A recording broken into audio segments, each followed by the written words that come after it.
Cette semaine, j'ai revu une patiente que j'avais pas eue depuis genre 6 mois et qui revenait parce qu'elle avait pas forcément besoin d'aide parce qu'elle allait pas bien, à la rigueur juste une petite piqûre de rappel, mais surtout aussi pour partager un petit peu comment est-ce qu'elle avait beaucoup avancé les derniers temps et les progrès qu'elle avait fait. Et j'étais tellement contente de voir que ce qu'on avait mis en place tenait à ce point-là et qu'elle avait réussi à faire sien tous les conseils qu'on avait pu sortir et qu'elle avait trouvé sa propre manière en plus de ça de les appliquer et d'évoluer avec ça, que je me suis dit qu'il fallait absolument que j'en parle dans une vidéo. C'est le sujet de comment est-ce que quand on est très anxieux, plutôt que de se planquer, il faut foncer vers les choses qui vous font peur.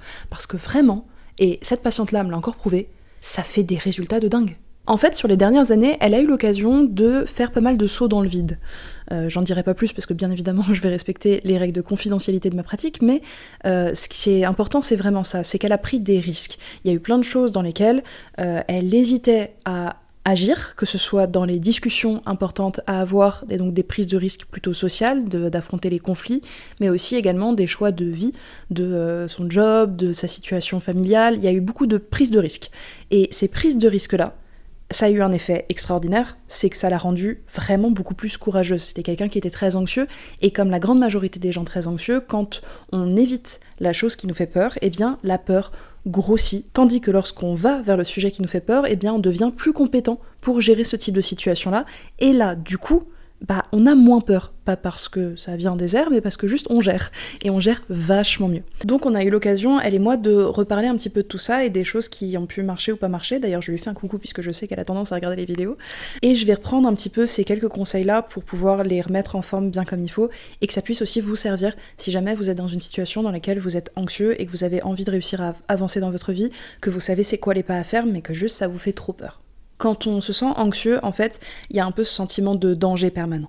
Il y a beaucoup de choses qui nous semblent risquées, on a l'impression qu'il va nous arriver des dingueries si jamais on le fait, et on se raconte tout un tas de films. Notre anxiété, elle est très forte pour ça, elle nous raconte des histoires qui sont très plausibles, et nous, face à ça, on a tendance à un peu lâcher l'affaire. On se dit qu'elle a peut-être raison, notre anxiété, on n'a pas envie qu'il nous arrive des dingueries, et donc on va plutôt se mettre en retrait. Sauf que ce qui se passe quand vous vous éloignez de quelque chose qui vous fait peur, c'est que cette chose-là vous fait à chaque fois encore plus peur. Alors que si vous faites l'effet inverse, si vous allez vers le sujet de votre peur, ce qui va se passer, c'est que vous allez réussir à apprendre à la gérer cette peur-là. Pas parce que vous gérez la peur en elle-même, mais parce que vous gérez le type de situation qui occasionne cette peur-là. En fait, ce qu'on va faire, c'est que si jamais une situation vous met dans un état de faiblesse et d'impuissance, on va s'entraîner en allant dans cette situation pour vous créer des muscles et de la souplesse dont vous avez besoin. C'est pas parce que vous avez du mal à faire des pompes que ça veut dire qu'il faut arrêter de faire des pompes. Le seul moyen de faire des pompes, c'est de faire des pompes. Vous pouvez faire tout ce que vous voulez dans la vie, lire des livres, réfléchir, envisager l'anatomie, mais la seule chose qui va vous rendre capable de faire des pompes, c'est de faire des pompes. Et c'est la même chose vis-à-vis du courage. Le seul moyen de devenir courageux dans la vie, le seul moyen de combattre vos anxiétés et de réussir à bâtir cette confiance en vous, c'est d'aller faire les choses qui vous font peur. Il n'y a pas de moyen d'esquiver ça. Ce serait trop bien, j'aimerais trop. Moi-même étant quelqu'un de très anxieux à la base, j'aurais rêvé juste prendre une petite pilule et arrêter d'être anxieuse, mais le seul moyen de me sortir de ça, ça a été aussi d'affronter toutes les choses qui pouvaient me faire peur, de foncer dedans systématiquement. Et bien évidemment, au début vous allez le faire mal.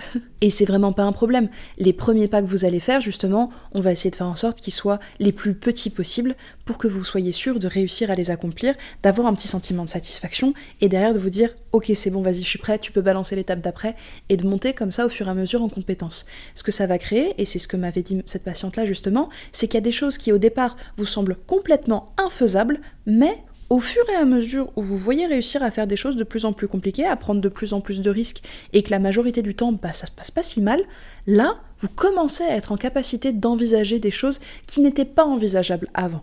Donc, si vous êtes dans la situation où vous avez l'impression d'être quelqu'un qui peut pas accomplir ces choses-là, qui est trop faible, qui est pas capable, alors il faut pas que vous croyiez à ces images-là que vous avez. Les images que vous avez de vous pas capable ne sont vraies que à ce moment-là.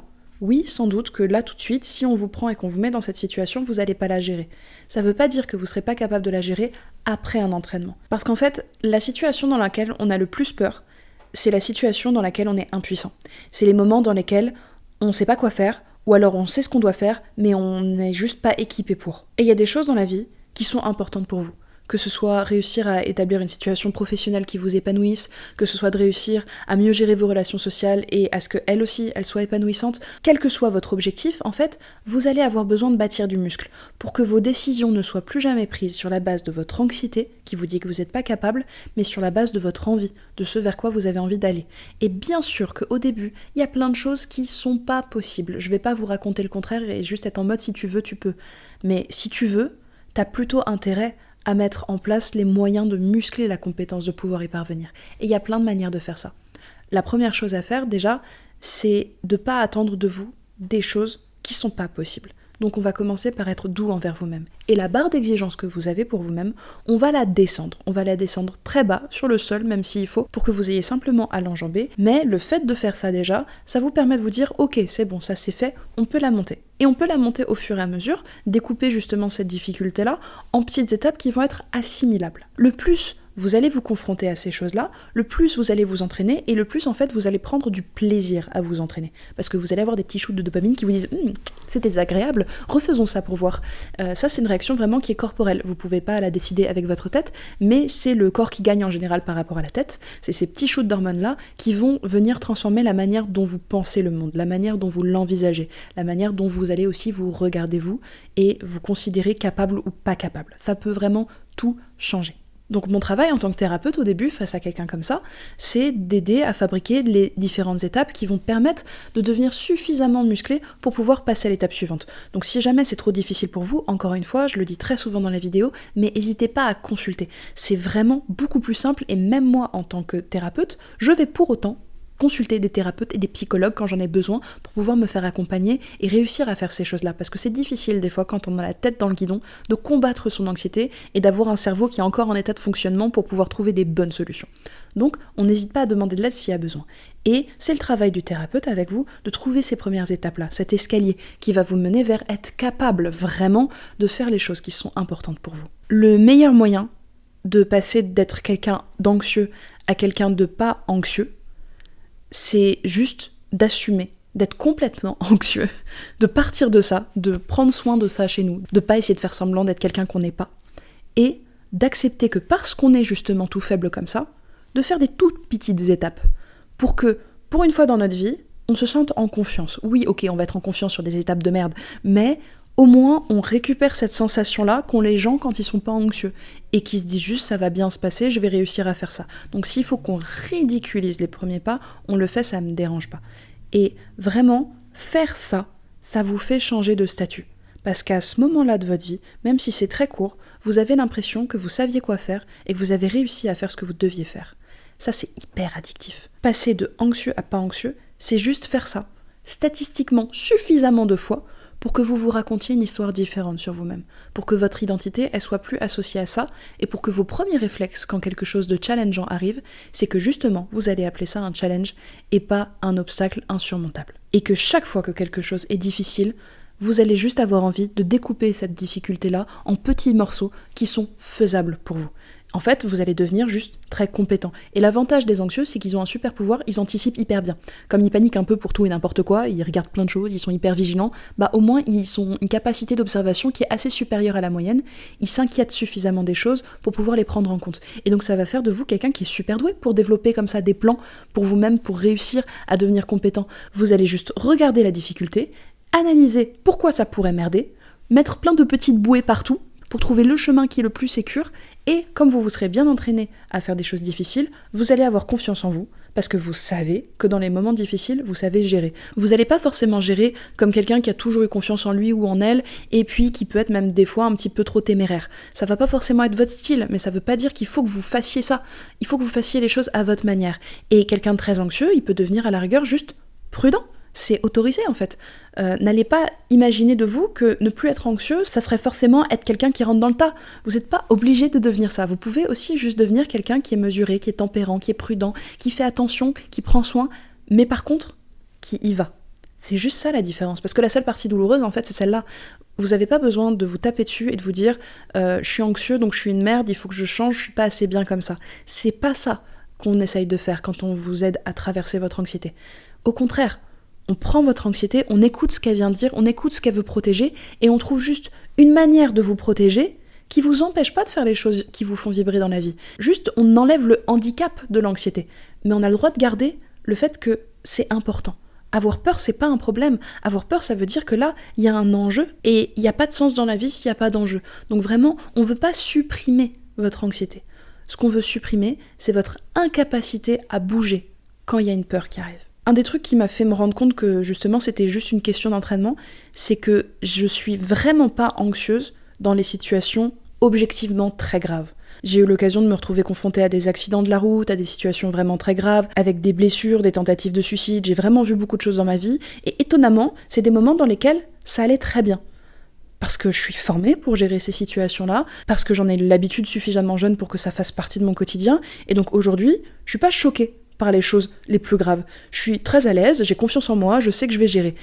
Et pourtant, il y a des trucs complètement normaux de la vie de tous les jours qui peuvent me mettre en PLS, comme passer certains appels, ou devoir gérer des situations conflictuelles, où je peux être vraiment pas bien du tout dans mes baskets, mais c'est pas parce que je suis anxieuse ou pas anxieuse, c'est parce que je suis entraînée ou pas entraînée.